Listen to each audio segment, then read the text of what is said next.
Radio Continental, La Encrucijada.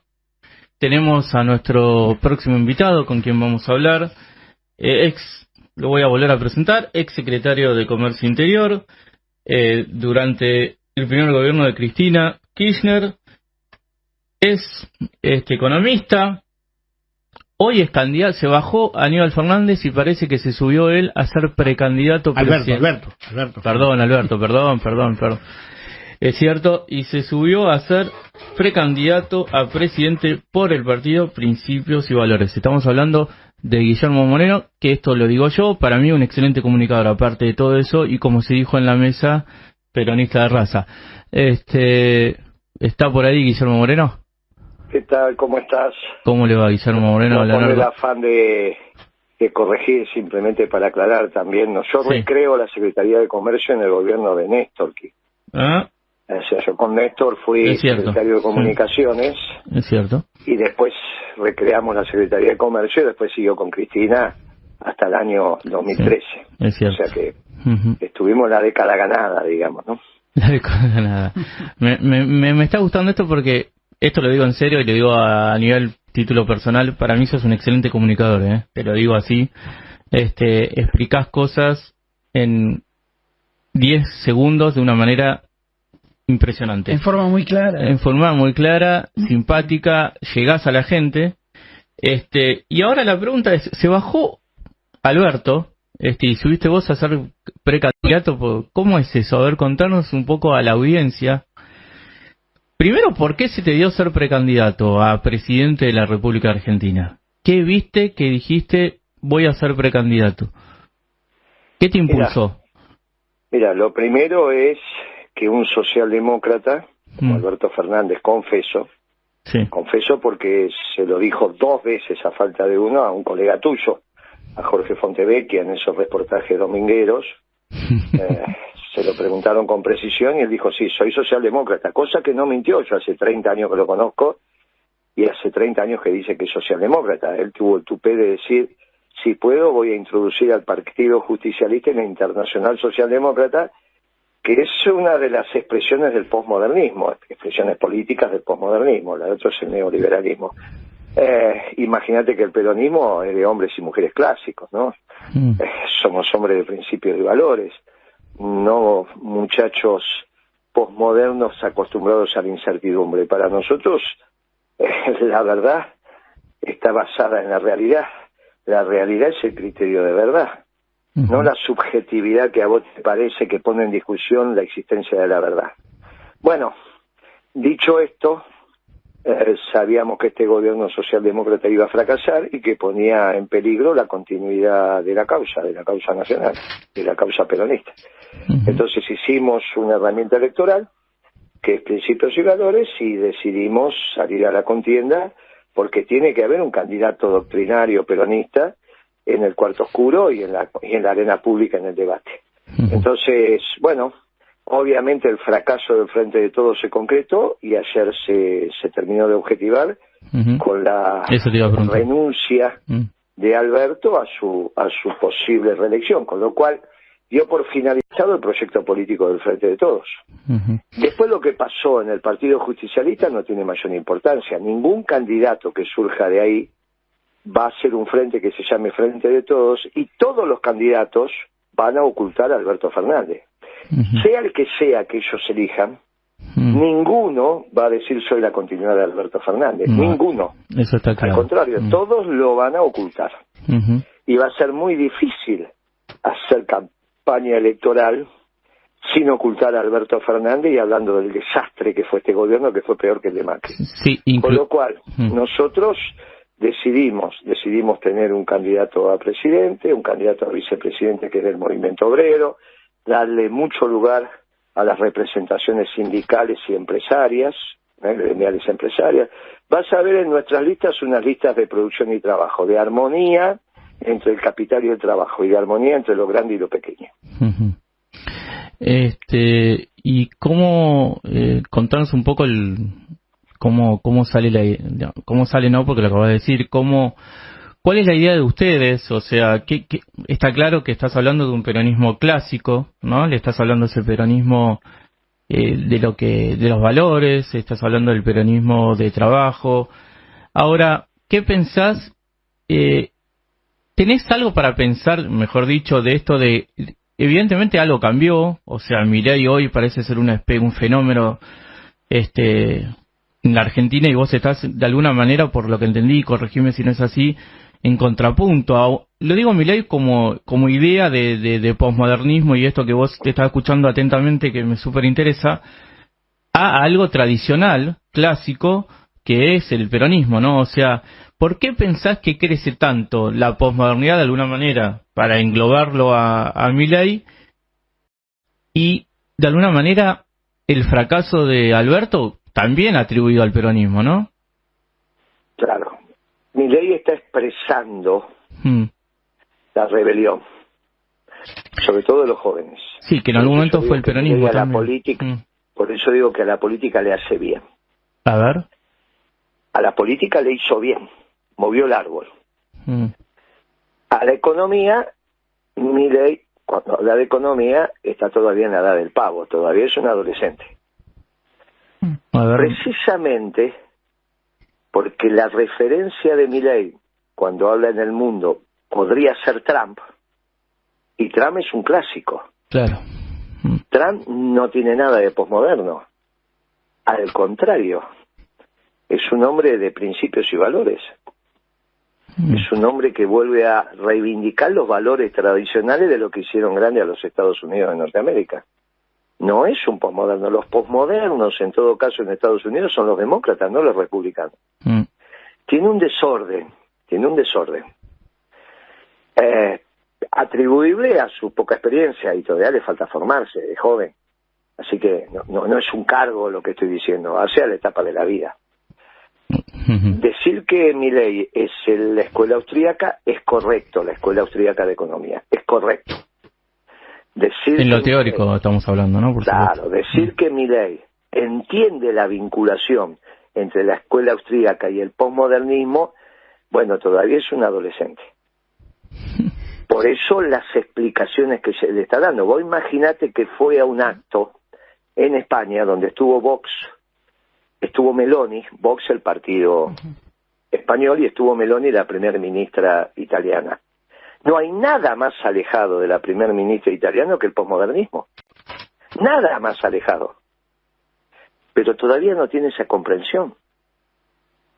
Todavía Milei. ¿Y por qué falta esa comprensión incluso en la Argentina? Porque seguimos hablando de izquierdas y derechas y no significa nada en la Argentina eso.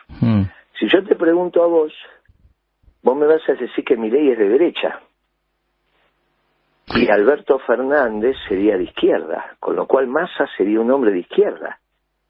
Pues esto es ridículo. A mí en lo particular, no. No Bien. creo que sea así. Bueno, por eso, ¿yo qué digo de Milei? Y él lo aceptó, que es un anarcocapitalista. Sí. El anarquismo en la desintegración del Estado, ¿podés socializar los bienes de producción o no? Ahora, cuando yo le digo a Milei anarcocapitalista, y él me dice, sí, yo soy un anarcocapitalista, no termina de comprender que el derecho de propiedad necesita del Estado. Totalmente. Necesita del Estado, si no lo tenés que defender a fuerza de tiros. Digamos, la sociedad tiene dos estadios, o la violencia o el Estado de Derecho. El Estado de Derecho, la propiedad se registra, es tuya y por lo tanto no es mía. Si desaparece el Estado, desaparece también la Dirección Nacional del Registro de la Propiedad. Claro, sí, una contradicción, está claro lo que estás marcando. ¿Vos podés discutir en estos términos con Milei? No, claro, porque todavía está en un proceso formativo y hay que esperarlo. Y el peronismo espera, es como el tango. Por eso yo digo que a la larga Milei va a ser un buen peronista. No te cansás de tirar títulos, me encanta. Por eso mis debates con Milei son muy prolijos y separo la importancia de Milei en la política, moviendo el árbol y expresando la rebeldía, y por otro sus pensamientos profundos. Guillermo, imagínate que es un hombre de profundas convicciones religiosas. Sí. Imposible que un moderno sea religioso. Estás hablando de esas contradicciones, ¿no? Él habla del Estado. Yo no las quiero resaltar. No, está claro, está claro. Hay que esperarlo. Ahora, ¿qué le decimos nosotros al pueblo argentino? Y le decimos que hay que presentar un plan económico. Somos los únicos que lo tenemos, porque Milei habla de su propuesta económica, pero vos no la leíste. No más que títulos. No, voy a dolarizar, voy a ponerle una bomba al Banco Central, voy a hacer esto, voy a hacer aquello. Pero no algo que vos puedas leer orgánicamente. Esto es con sujeto, verbo y predicado, y que cuando tiene un inicio, tiene un desarrollo y tiene un final. Y sabes cómo empezás y a dónde terminás. No, eso es un plan. Bueno, no lo viste. Tampoco Melconian, aunque Melconian no es candidato. Él dice que está haciendo un plan, pero nadie lo conoce. Y Larreta peor, dijo que no va a ser un plan porque no sabe cómo le van a dejar el país. ¿Y por qué Larreta dice esto? Y porque es un posmoderno. ¿Qué nos permite la renuncia de Alberto a su reelección? Que ahora se junten todos estos socialdemócratas posmodernos. Se tendrían que juntar Larreta, Lustó y Alberto Fernández, entre otros, en el mismo espacio político. Guillermo. Porque ellos quieren la patria socialdemócrata. Los que quieren la patria socialdemócrata, como Santoro, el diputado, ¿no?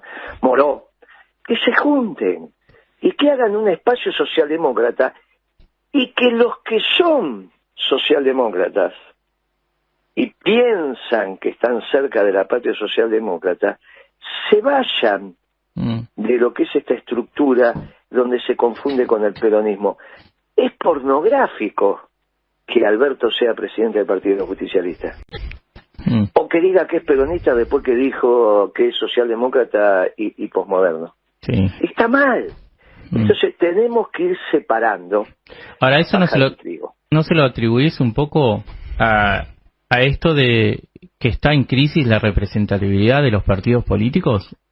No, crisis, lo que está en crisis es el problema que no sabés qué significa ser radical.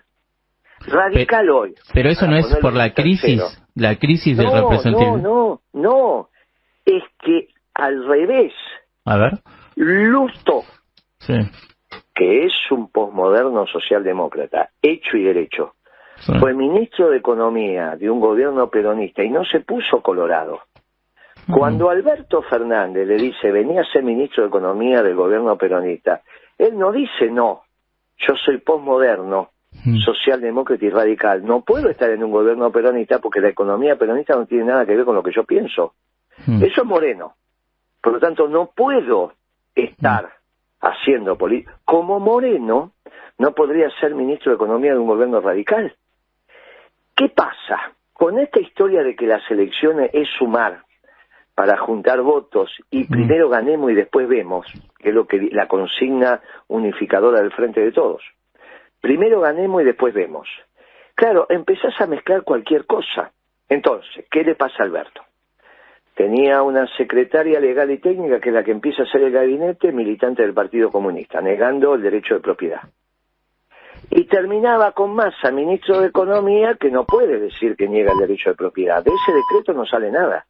Ahora, ¿le pasó a Alberto esto? No, le pasó a Macri también. Sí. Por eso ahora están separando esta interna entre palomas y halcones, según ellos. Ojo, es una interna bien profunda. Es interesante, porque de un lado está el ala socialdemócrata de Cambiemos, que es Larreta, Lustó, que es Santilli, que es Carrió, que se tendrían que juntar con estos socialdemócratas que estaban en el Frente de Todos y armar una propuesta socialdemócrata. Mirá, porque veo que sos un muchacho de lectura profunda. Mirá lo que te voy a recomendar, A ver. Vos vas a decir, si hasta ahora te dije que te di títulos, imagínate ahora lo que vas a escuchar. Te recomiendo que leas con detenimiento la editorial orgánica, no un artículo de opinión, la editorial del diario La Nación del día de hoy, donde de alguna manera, a la manera de La Nación, reivindica ese diario al Lenin socialdemócrata. Y cosa que venimos diciendo nosotros, cuidado que la interna entre Lenin y Stalin fue entre un marxista, Stalin, y un socialdemócrata, Lenin. Esa es la interna que se da por Revolución Rusa. Obviamente esa interna se termina con la muerte de Lenin. Ahora, que Lenin lo metas en el campo de los socialdemócratas, lo que es académicamente correcta, en términos políticos genera una gran consternación, porque vos te formaste con el Partido Comunista Argentino llamándose marxista-leninista. Ellos no quieren aceptar al Lenin verdadero, que es el socialdemócrata, que es el Lenin de estos muchachos socialdemócratas. Guillermo. ¿Qué es el Lenin de ellos? ¿Qué te digo yo cuando lees ese artículo de Nación? Clarifica.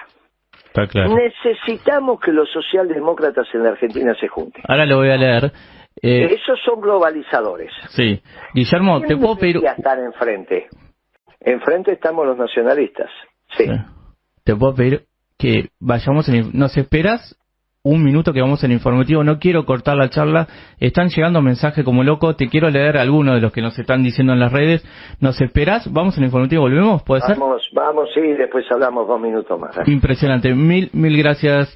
Vamos al informativo de Continental con Laura Villarreal.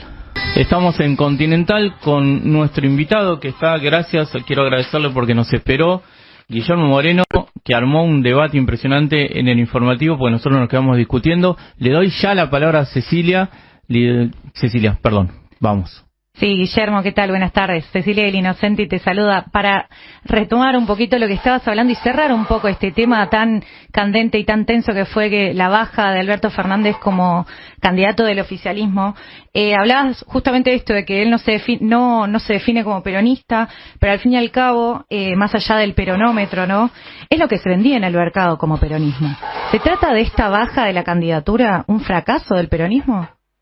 No, por eso si vos me llevás a ese terreno, no es un problema del peronómetro, si vos me llevás a ese terreno y me decís que fracasó el peronismo en este gobierno, la alternativa que le queda a las antorchas que caminaron por la ciudad, miles de antorchas prendidas, salieron de Plaza Avellaneda, subieron el puente Pueyrredón, la autopista sur, 9 de julio, a la derecha Avenida de Mayo, Plaza de Mayo.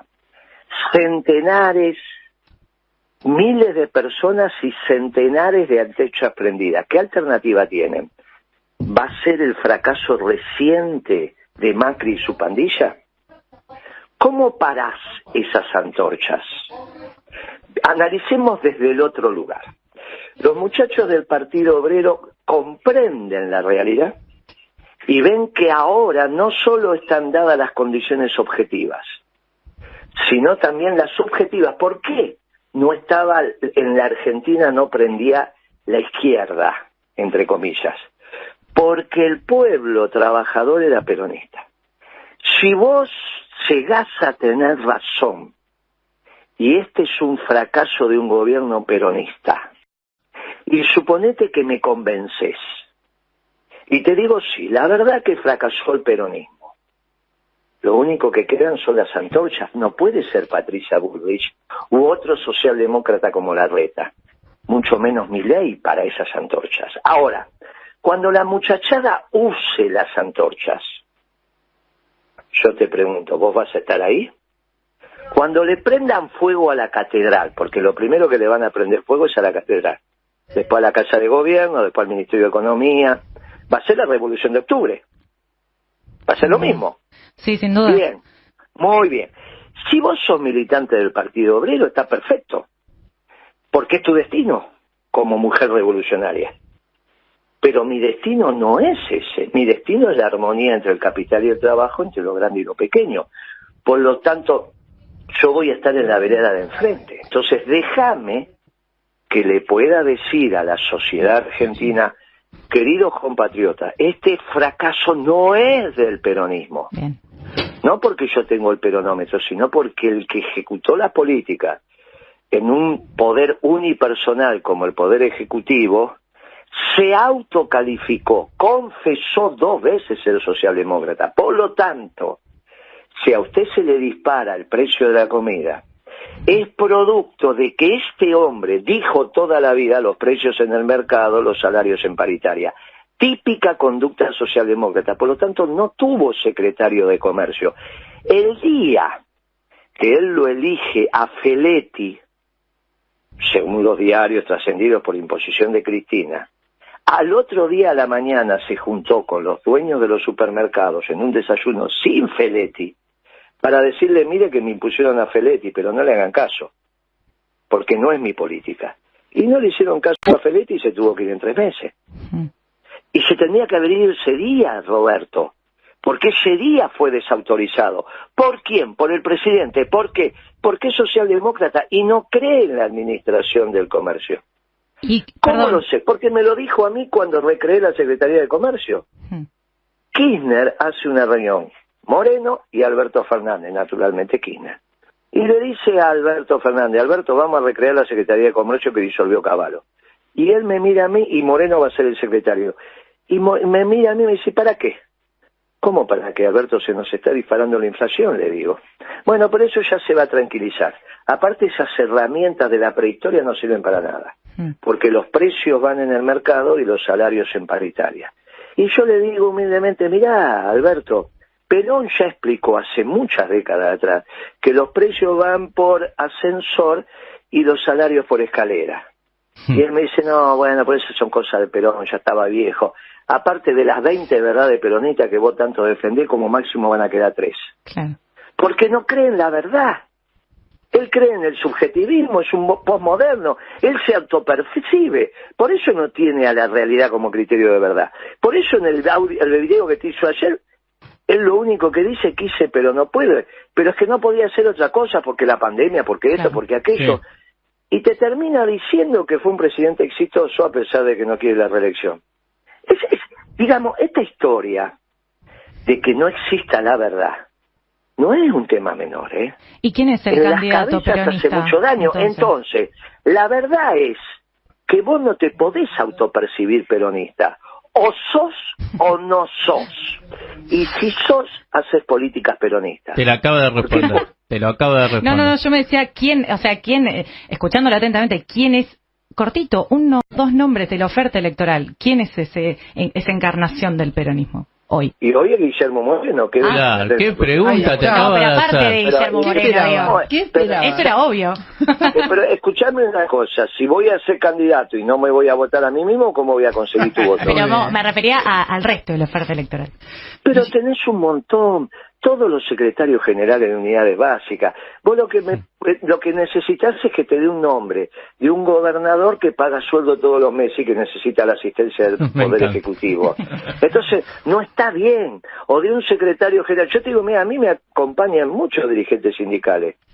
Mucho más de lo que pueden mostrar. Porque los que se muestran son los que tienen actividades cuyo funcionamiento no depende del Estado.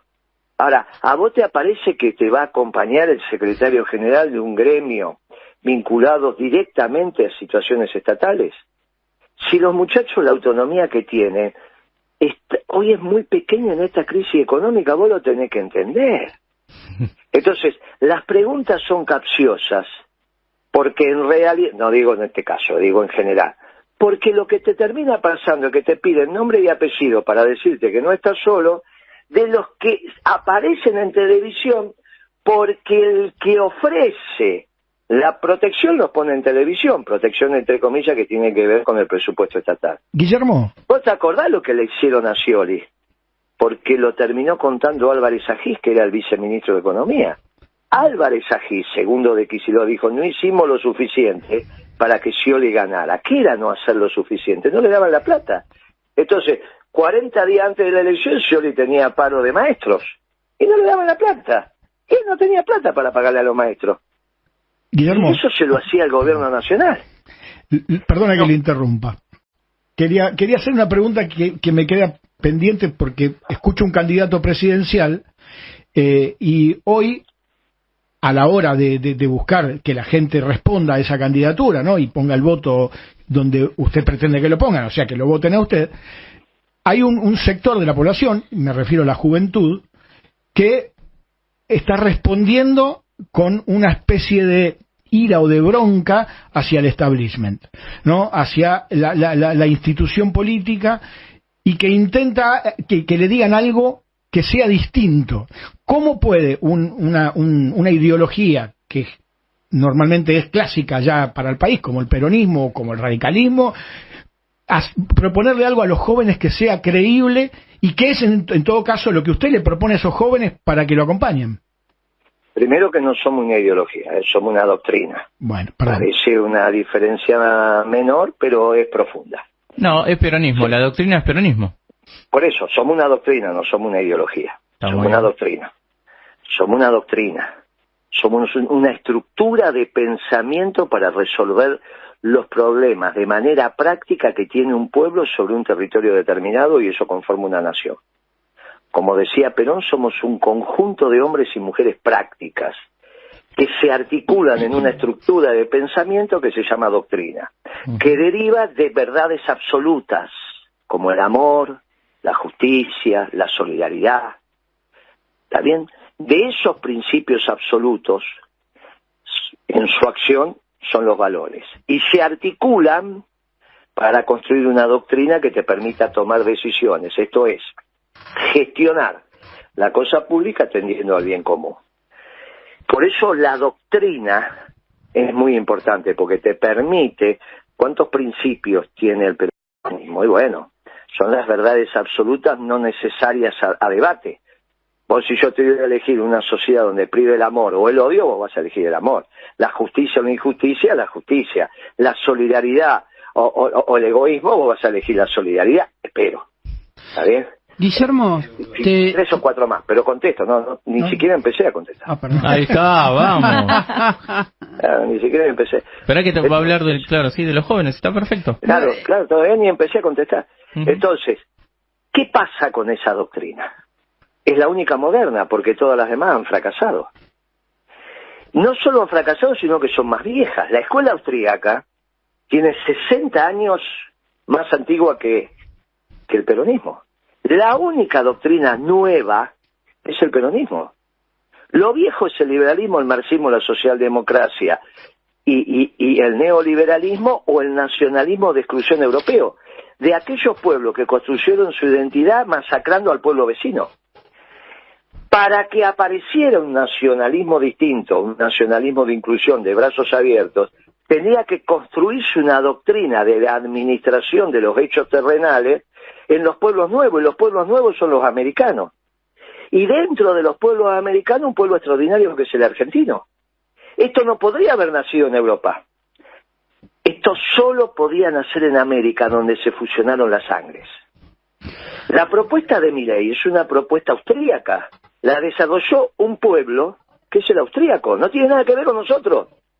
El marxismo es alemán, si vos lo querés poner en estos términos, o inglés, igual que el liberalismo. Y el neoliberalismo también es austríaco, porque es la escuela austríaca, son esos pueblos que encontraron esto. Lo verdaderamente nacional, novedoso y único, construido por el pueblo argentino, como doctrina, porque yo te pregunto a vos la doctrina radical, no me podés decir dos cosas, como doctrina, como estructura de pensamiento, es el peronismo, y es lo más moderno que hay, y a su vez la única que no fracasó, porque el nacionalismo de exclusión terminó con 60 millones de muertos. La socialdemocracia europea termina nuevamente con una guerra en Europa. El neoliberalismo y la socialdemocracia del consenso de Washington con la globalización terminó con el mundo más desigual que nos conocemos. El marxismo fracasó, está claro, en la Unión Soviética.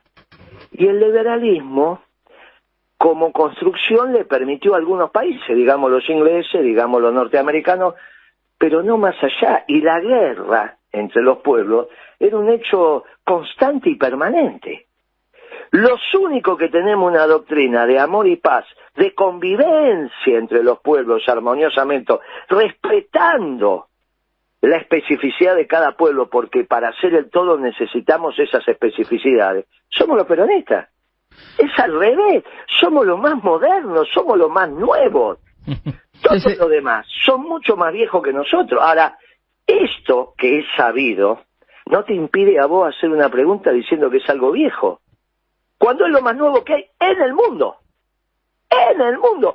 Por eso cuando el Papa habla el mundo guarda silencio. Y vos cuando el Papa habla, lo escuchas. ¿Por qué peronista? El Papa ya es el Papa. Está muy bien. Podíamos hablar cuando estaba en la Argentina. A veces tiene razón, es cierto. Es la guía espiritual de todos los católicos. Claro. Tenés toda la razón. Ahora, vos lo escuchás y no solo cuando digan hagan lío vos lo entendés. Sí. No decís, un lío es un paquete de acelga. No, vos decís hagan lío. Y cuando él habla con esa profundidad teológica, vos decís, esto me suena conocido. Te entra por los oídos, pero en la panza repercute inmediatamente, porque es un mensaje por vos conocido. Guillermo. Es el argentino más importante de nosotros. Ahora, también el peronismo, como doctrina global, respetando la especificidad de los pueblos, se tiene que volcar a la totalidad.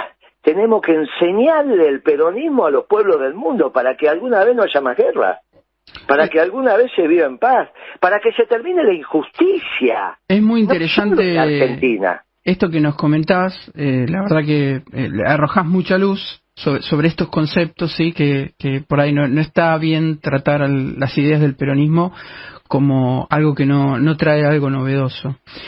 Te cambia un poco el eje de lo que venimos charlando, sí. Tenemos a Milei, que como sabés es un hábil jugador, sí, maneja el bidón de nafta como nadie, y ha instalado un poco en la sociedad este tema de la dolarización, ¿no? Y te lo conecto esto con experiencias que ya han habido en el resto de Latinoamérica, si querés, de dolarizar, ¿sí?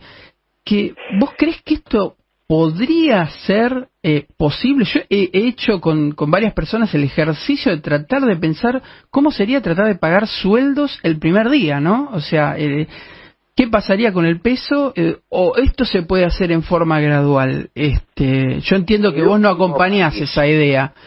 El último país que dolarizó en la región, parte de su economía es Venezuela. No le está yendo bien. El último país que dolarizó parte de su economía es Venezuela. Otros países han dolarizado como Ecuador, en América del Sur, y yo recibía a los funcionarios ecuatorianos que me decían a mí sin un lío bárbaro. De hecho, me vinieron a ofrecer la propuesta de hacer el sucre, y yo le dije, muchachos, ya tenemos el dólar, tenemos los pesos, los brasileños tienen el dólar, tienen el real, y ustedes quieren que a su vez inventemos el sucre. ¿Por qué no salen de la dolarización? No podemos. Bueno, listo. No vengan a traernos los problemas a nosotros. Está bien, ya bastante problema tenemos. Entonces, para vos dolarizar, saca el caso de Panamá, que es una economía muy pequeña, para el caso de dolarizar, vos no podés tener déficit fiscal. De ninguna manera, porque ya no lo podés financiar, más allá de corto plazo.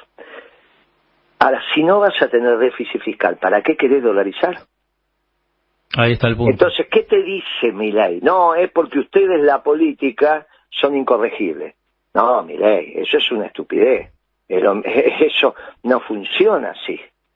No funciona. O sea, vos porque querés domesticar a la política, querés dolarizar la economía argentina. ¿Por qué no tenemos superávit fiscal primario como tuvimos en la década ganada y no hace falta dolarizar? Yo te digo, Milei, si vamos a tener superávit fiscal primario, ¿necesitas dolarizar? Y él me va a decir no. Claro. Lo que pasa es que no te creo. Bueno, pero eso ya no es economía. Creer o no creer no hace parte de la disciplina económica. O en síntesis, vos querés atarte de pies y manos porque no querés trabajar para el superávit fiscal, sino que lo querés forzar.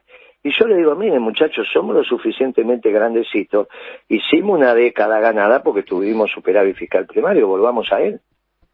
¿Qué es lo que planteábamos los economistas peronistas cuando vimos que el modelo se había completado, allá por el 2012? Lo que pasa es que Cristina lamentablemente empezó a escuchar la música de Kicillof, un profundo muchacho socialdemócrata que lo primero que hizo fue devaluar cuando llegó en enero del 14.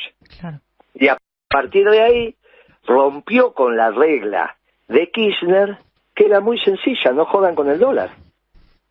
Kirchner tenía dos consignas, no jodan con el dólar y cuiden a la clase media. Del resto, si hacemos eso en economía, la política se ocupa del resto. Pero ustedes, economistas, no jodan con el dólar y cuidan a la clase media. Y fue lo que hicimos. Cuidar a la clase media y no joder con el dólar. Vino Kicillof y ¡zas! lo primero que hizo fue joder con el dólar y joder a la clase media.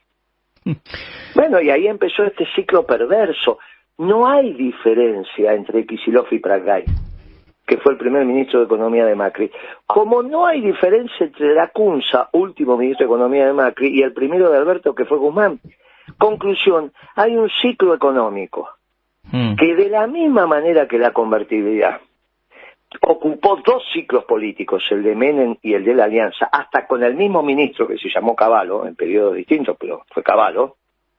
Acá hay un ciclo económico que contiene a tres ciclos políticos distintos, los dos últimos años de Cristina, los 4 de Macri y los 4 de Alberto si termina su mandato o cuando lo termine. Esto es.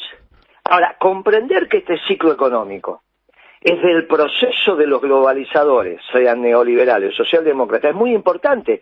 Si ustedes convencen a sus oyentes que este es un gobierno peronista, a las antorchas no las para nadie, ¿eh? No, sí. Los muchachos ya hicieron un ejercicio prerevolucionario. Esto no pasó ni en el 2001. Claro, yo insisto con este tema porque vivo ahí. Yo vivo en Salta y Carlos Calvo. Yo venía de Córdoba, de hacer unos actos. Todavía estaba el olor de las antorchas cuando yo llegué. Pero aparte la preocupación de los vecinos es de verdad.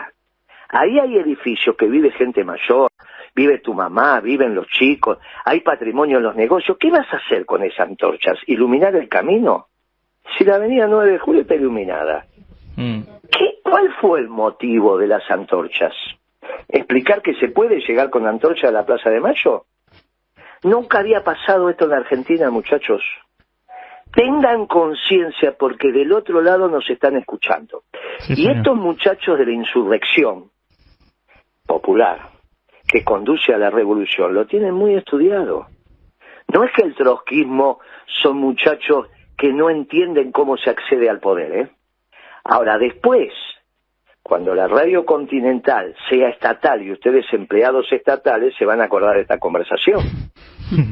Mirá, otro título tiraste para que mañana nos levanten. No, claro, porque ¿sabés qué pasa? Estamos en este proceso. Yo le dije a Cristina, el día que lo eligió Alberto Fernández, no con el voto, el día que lo eligió con ese nefasto Twitter o video que mandó, que había elegido al peor. Lo dije en Crónica. Tuve 3 horas en Crónica explicando que cuando fracasaran como gobierno iban a decir que eran peronistas. ¿Y por qué te dejó de lado? Iban a hablar del tercer movimiento histórico, el progresismo, la socialdemocracia y el posmodernismo.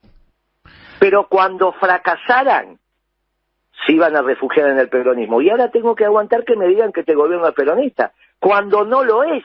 Ahora, si encima tienen razón, no resuelven las antorchas, ¿eh? El único que resuelve las antorchas es el peronismo. Porque hoy no tenés a las Fuerzas Armadas para resolver las antorchas como lo tuviste antes, ¿eh? Y esperemos que no las tengamos nunca. Muy bien. ¿Viste? Entonces yo te digo a vos, o lo resolvemos con el peronismo, como ya lo hicimos en el 2002, del cual de para adelante, hasta el 2012, bien, un modelo bien prolijito, o como dice el dicho, si te gusta el durazno, bancate la pelusa. Con eso... No vas a decir que Moreno no te lo dijo. Con esa frase, Moreno no te lo dijo, nos tenemos que ir porque se nos fue el programa, son 16:58, nosotros tenemos que entregar a las 17. Había dicho que hablaba 10 minutos, ¿cuánto me hiciste hablar? Eso es el peronismo. Te vamos a invitar de vuelta. Perdón, pero al menos también aclaró un montón de cosas de coyuntura en este momento difícil. Sí. A mí me encanta la charla que tuvimos, eso seguro. Lo que digo es que se nos va el programa, tenemos que entregar el programa. Guillermo, muchísimas gracias. Una sola última para irnos nosotros del programa. ¿Dónde te pueden ver? ¿Dónde te pueden seguir? ¿Dónde te pueden leer? La sede partidaria es Tucumán 810, primer subsuelo, Tucumán y Esmeralda. Ahí está la sede partidaria y si no, están las páginas. En internet, ¿dónde te buscamos? Ahí está. Sí, vos buscás las páginas, estamos en todas las redes y siempre algún compañero te va a atender y siempre algún compañero te va a dar respuesta. Porque aparte la ventaja que nosotros tenemos es que construimos conocimiento entre todos. A mí me toca ser el pajarito llamador, pero el conocimiento en principios y valores lo construimos entre todos. Y ni te cuento si el candidato a jefe de gobierno en la ciudad de Buenos Aires termina siendo un cura, No fuimos. Imagínate el debate y pedile al director, al dueño de la radio, que te dé un segundo más.